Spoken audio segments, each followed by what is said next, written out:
Syracuse University is opening what may be the world's greenest data center. Consuming just half the normal energy, the building's design combines a host of innovative technologies such as trigeneration and water cooling. But what makes this data center even more unique is that it will double as a research lab. The data center that we built is probably one of the most instrumented data centers in the world. We have instruments on, practically speaking, everything that is equipped in the data center. We're going to be measuring air velocity, we're going to be measuring power, we're going to be measuring flow rates, we're going to be measuring voltages, currents. Okay?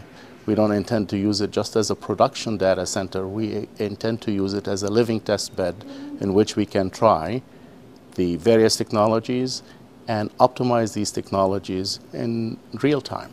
Data centers use about 30 times more power than an average office building. The growing use of information technology is driving a doubling of that power consumption every 5 years. Data centers are a big consumer of power, and they consume electric power, and electric power is the major source of greenhouse gases in the world.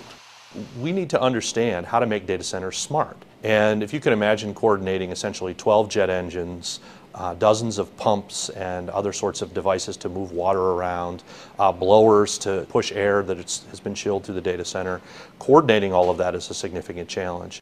IBM provided more than $5 million in software design services and the latest in computer servers. One of the design's most efficient features is trigeneration. That's electricity, heating, and cooling, all from a single burn of natural gas. We're using an on-site combined cooling and power system. Okay?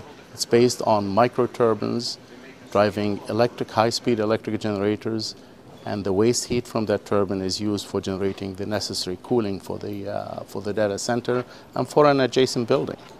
The availability of free chilled water fits right into another trend in data center design: water cooling.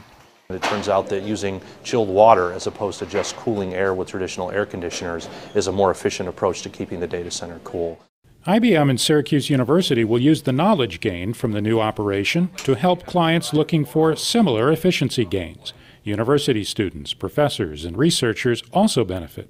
They'll have an opportunity to learn about sustainability from a big picture perspective, but also the nuts and bolts of how do you build sustainable facilities, sustainable data centers, sustainable buildings. This entire process in terms of modeling and understanding energy use is one that applies not only to data centers, but to buildings in general.